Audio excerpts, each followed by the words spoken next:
Well, good afternoon, everybody. Ohio Bob. Welcome to my green county. I'm going to start this one out today. Doing a little walk around our homestead. I've got 3 acres out here in Greene County, and we've upgraded a few things through the years. This is our mulberry tree I'm walking under. It should be sweetening up. I've made pies out of these mulberries. Now here's my hammock. That's between a hackberry and the mulberry. We planted all these wild cedars here. It's getting mature. One of them died years ago. There's 3 or 4 of them over there. And then behind me I've got a few maple trees. And I've got an oak tree over there that's probably 25 feet tall. And believe it or not, all the ash trees are dead, and I've cut all of them down. But right here, that's an ash tree. We planted it. Just a small ash tree, and it's doing fine. I've seen no evidence of the ash borer.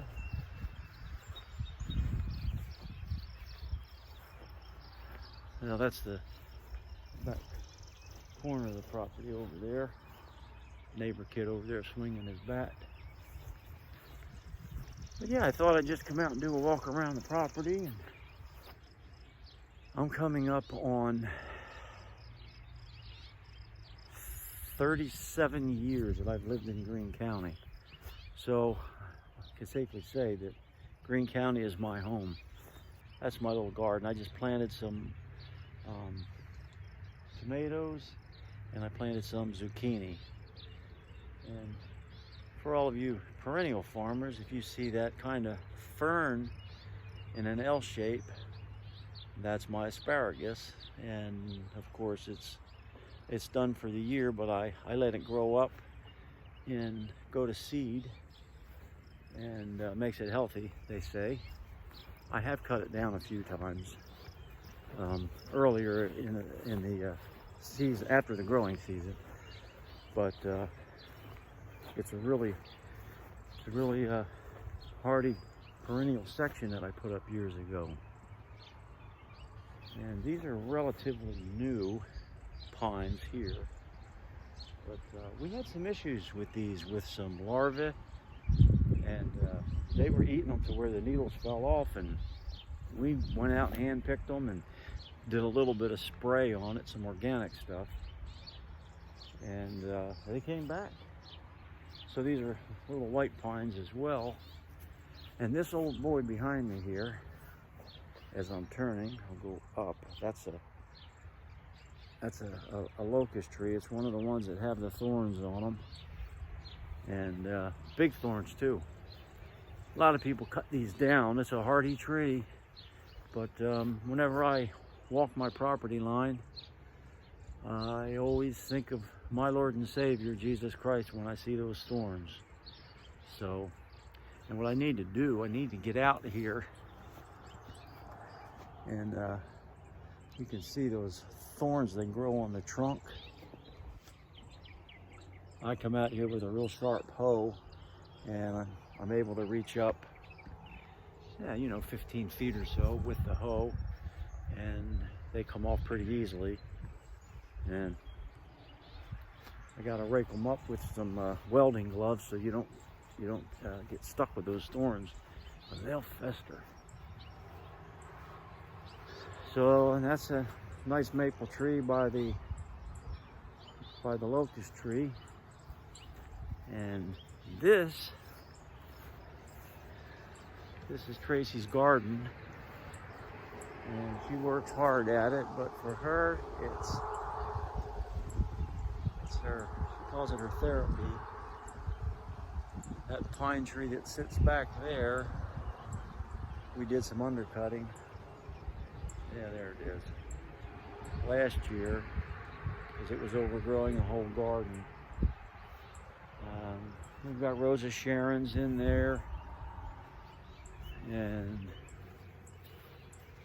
she just loves her garden. And that's the back side of our house there. We just refurbished our back deck.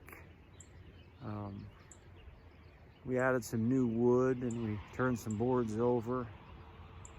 And way back there with the red roof, that's my old barn. That is late 1800s.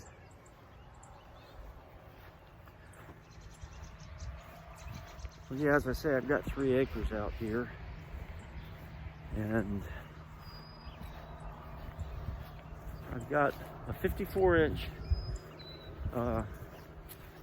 John Deere that it's the main cutter for the field parts, riding mower.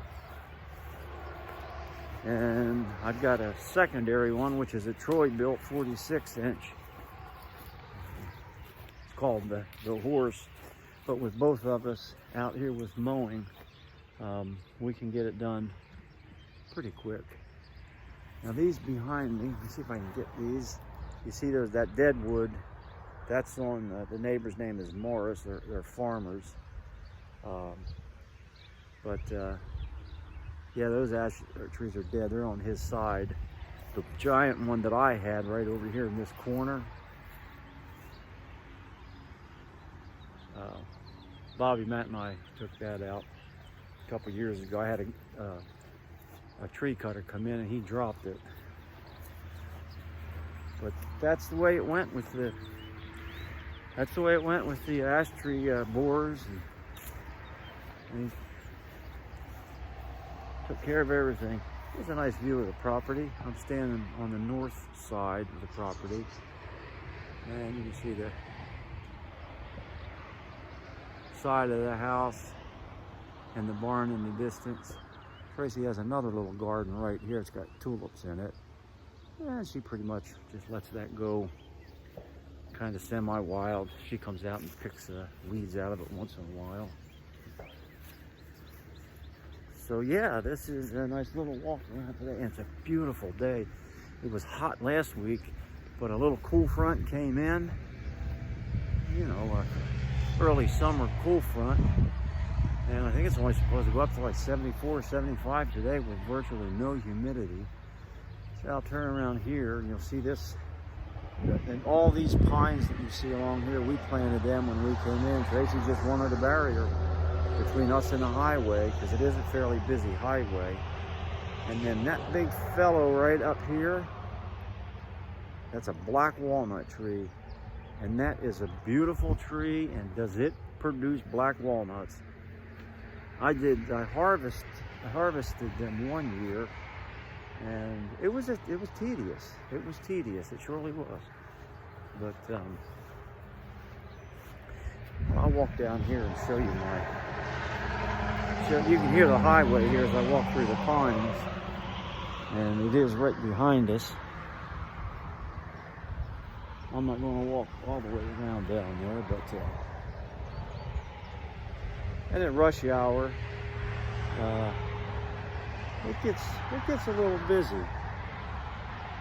And if there's an accident out, we've had accidents right here. I've had accidents where they came off the road, went right down here, and I had a couple of them where we as neighbors had to tend to them. You know, thank God there was no deaths or real serious injuries, but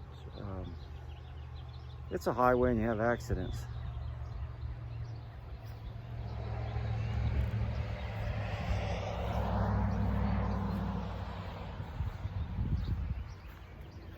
But this is my little part of Greene County. I'll do a swoop around here. You can see I'm kind of walking up a knoll. There's a barn behind. Now that tower that's there, that is Greene County Wireless, and I met the owner of that. It's been over 10 years now, but I allow him to put a tower on the property, and I get free internet. And he tends to all of it. I don't have anything to do with the maintenance of it. And this is the front of our house.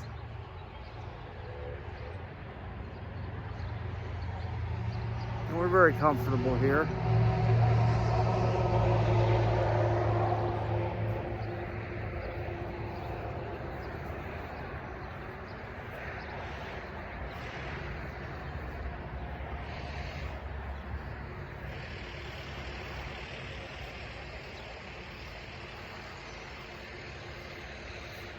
And then right over my shoulder here, we planted those. Those are miniature burning bushes.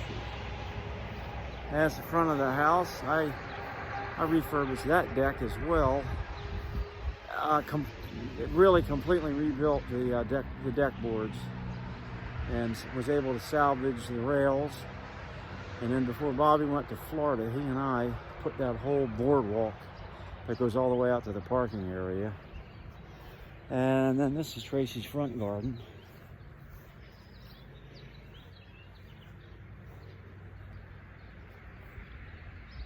Which also serves as, well, let's just say that there's a few cats buried in there. Little boogers. And here's the parking area behind us as you come up the driveway. And we got a little S driveway that goes down to access the highway. You can hear the highway up here, you know. So it's just something we got used to. When we moved out here 17 years ago, it's like, oh man, how are we going to get used to that highway? But we did. And then there's our parking area. And I'm walking under the willow tree. And behind me over there, that's our little greenhouse. I built that with stuff that was in this old barn when we moved in. And we started some stuff from seed through the years, but right down the highway north up here is Robin's nursery. And how convenient that is when spring comes around and we just go down there and support the local nursery. And that's our garage. Little Honda Civic, used to be Tracy's, and then after I retired and started working over at the college as a safety officer, I thought, well, I'll just put that into use. And it gets 35 miles a gallon. It's got 165,000 miles on it, and it just keeps on going. And the fire pit out back. I can't see it for the sun. Somewhere out there. Beautiful blue sky. And this is the barn facing away from the highway, and the little outbuilding over there. And that's my next year almost antique, believe it or not, Mercury Marquee. I can get historical tags for it, but I don't think that I will, because I use it too much. So there it is. My Greene County, starting right here at our homestead. And I hope the peace of Jesus Christ rests in your heart. And say a prayer for someone today. Might be a friend, might be a foe, but pray just the same, because you never know.